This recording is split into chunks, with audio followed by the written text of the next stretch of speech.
ناس كتير يقولوا لك على فكره انا كنت عارف اللي هيحصل، ولكن كل اللي بيقولوه ده في الاخر ده هاكس، لان مفيش حاجه دوكيومنتد تثبت اللي هم بيقولوه. ولكن النهارده انا جاي اقول لك من سنه بالظبط كنا بنقول يا جماعه بلاش شهادات ال 18% دي، لان هي مش هتحافظ على فلوسكم. واللي حاصل من سنه وهو بدايه الحرب الروسيه الاوكرانيه كان الناس عندها هلع، وللاسف بسبب خوفهم وقلقهم من اللي حاصل للاسف ممكن يكونوا خسروا نفسهم اكتر ما هم كانوا هيخسروا. فلو كان واحد كان مقدم على خطوه زي الاستثمار في العقار قلق بسبب بدايه الحرب الروسيه الاوكرانيه، وبعد كده قال لك في ثوره الفشل، ثوره 11/11 ودي ممكن تعمل ايه في مصر. والنهارده برضه كل يوم ناس بتقول، ولكن النهارده الحمد لله تم استقرار سعر الجنيه اللي موجود في الاسواق. كان زمان في فرق ما بين الجنيه او السنه اللي فاتت 2022 فرق بين الجنيه، فرق بين سعر الدولار في البنك وبين السوق السوداء 5 جنيه. طبعا كده في فرق 30%. ده كان يعمل خوف كبير جدا وهز في الاقتصاد. الوقت الحالي حصل توازن في سعر الدولار،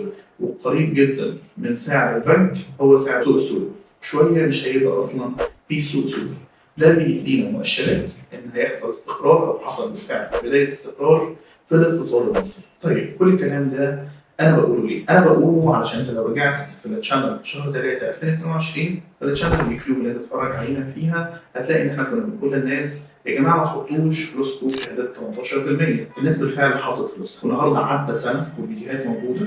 للاسف هم كسبوا 18% ولكن خسروا 50% من قيمه فلوسهم. فاحنا لو قلنا هم كسبوا 18 وخسروا 50 فاحنا بنقول في خساره اكتر من 32% من قيمه الفلوس. احنا غلطنا الغلطه دي يوم من الايام، ولكن لا يولد مؤمن من جحر مرتين كما قال الرسول صلى الله عليه وسلم. فنصيحه مني لو انت خسرت شهادات 18% وخلاص خلال ايام هي هتتفك، نصيحه مني ما تستناش ان هي تتفك.